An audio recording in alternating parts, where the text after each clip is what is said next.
Seu Direito, o programa que cuida do consumidor.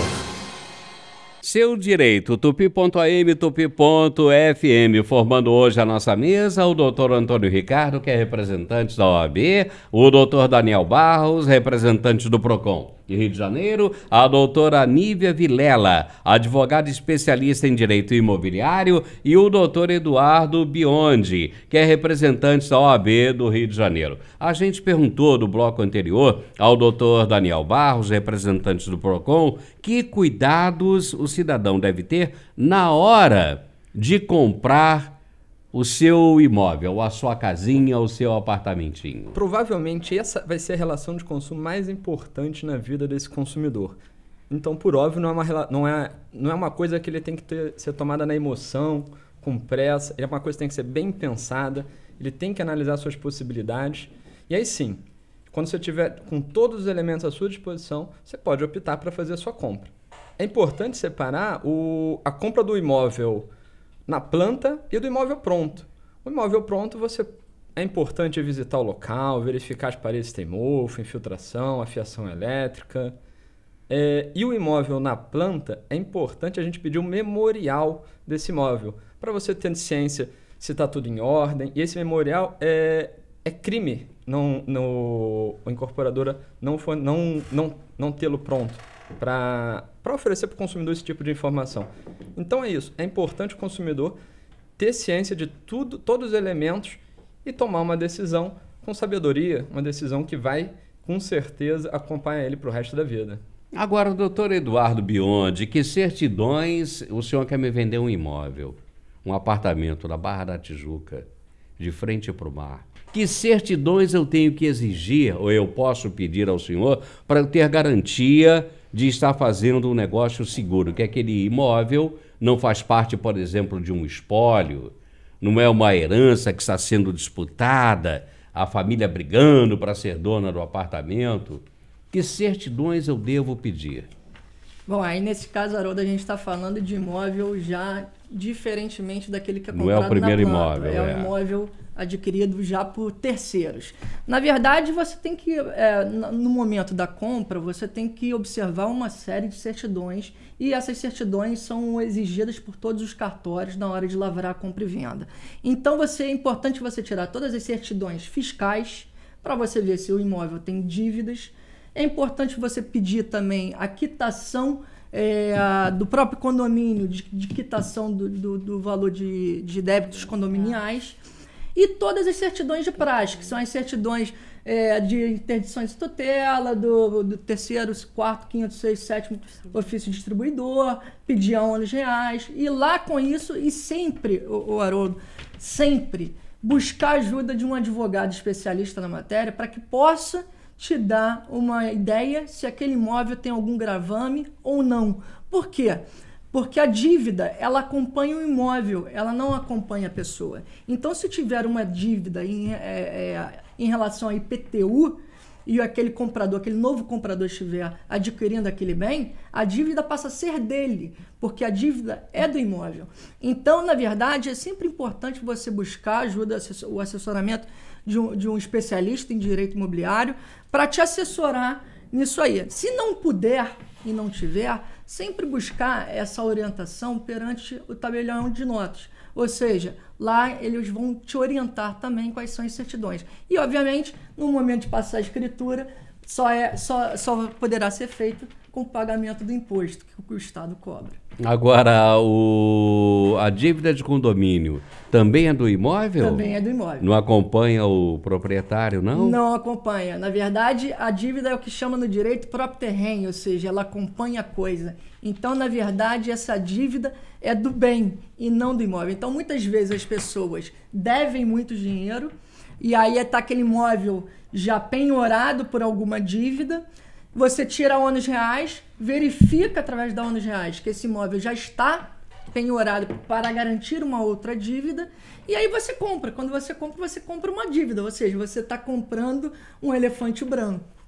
Cuidado então, minha gente, agora tem que alertar, porque tem gente que compra e não sabe. Não, tem uma dívidazinha do condomínio aí, mas compro um apartamento, depois eu acerto contigo e acabo entrando de gaiato no navio. Agora, isso tem um custo, não é, doutor Antônio Ricardo? Quem tem que pagar por essas certidões? O comprador ou o vendedor do imóvel? Ou pode-se fazer um acordo, diz, olha, você não tem condições, eu pago e tal. Quem deve pagar essas despesas aí, essas certidões? Uma notícia boa antes, Haroldo, para o mercado é que o governo federal editou uma medida provisória criando uma concentração de atos. Ou seja, tudo que interferir na idoneidade da pessoa ou do imóvel, em qualquer lugar do Brasil, ficará registrado na matrícula do imóvel. Então, quando eu tirar uma certidão daquele imóvel, se o dono está devendo em São Paulo, em Brasília, aquilo vai ficar apontado. Em um ano isso vai estar regulamentado, vai tranquilizar. Hoje, ainda não está... Não está regulamentado, não mas está já tem a lei. Em um ano, né? Em um ano, no máximo, isso vai estar em vigor, como o Detran, vai funcionar muito. A obrigação de apresentar as certidões é do vendedor. Mas é uma obrigação que pode ser transferida para o comprador, desde que se faça isso com transparência. Mas, via de regra, em 98% dos casos de compra e venda, as certidões são entregues pelo vendedor. O problema reside fundamentalmente nos imóveis em construção. Eu costumo brincar nas aulas que a fé do brasileiro às vezes atrapalha. A pessoa que vai comprar um imóvel em construção e entra num apartamento decorado, num estande, numa festa em lançamento, ela acha que o contrato vai ser protegido por alguma entidade divina, Deus, alguém vai ficar tomando conta do direito dela.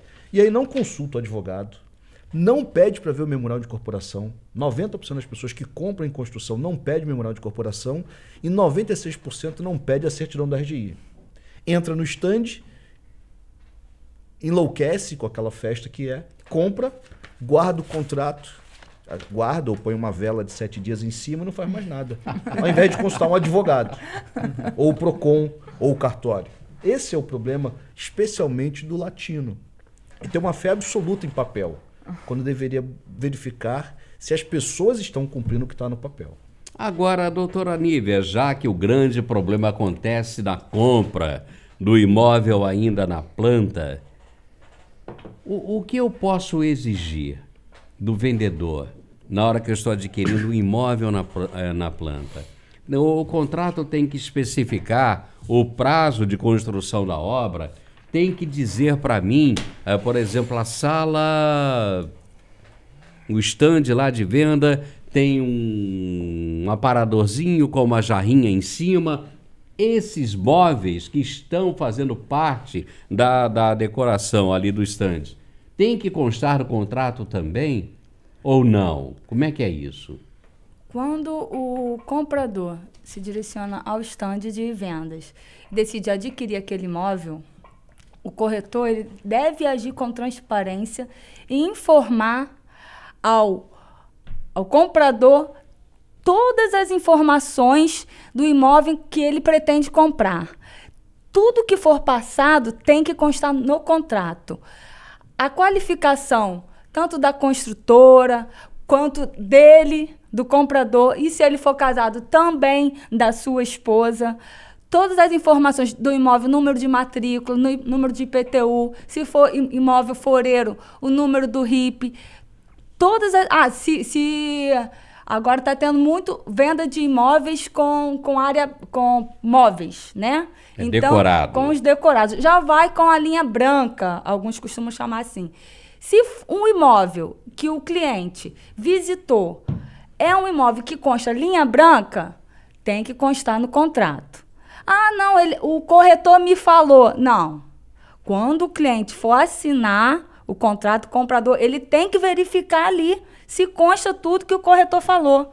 E, principalmente, a data da entrega das chaves, que isso é um ponto importantíssimo em qualquer contrato, porque o nosso judiciário, não só do Rio de Janeiro, como do país, é movimentado maciçamente com atrasos na entrega das chaves. E isso causa uma expectativa e uma frustração ao comprador, e ele não vê outra alternativa a não ser rescindir o contrato ou entrar com uma ação judicial objetivando a entrega das chaves. Olha, a gente tem uma amiga, doutor Daniel, que planejou a sua vidinha toda certinha, namorou o cidadão durante 10 anos. Não, agora a gente vai casar. Mas nesses 10 anos ela planejou, fez uma poupança, ela e ele.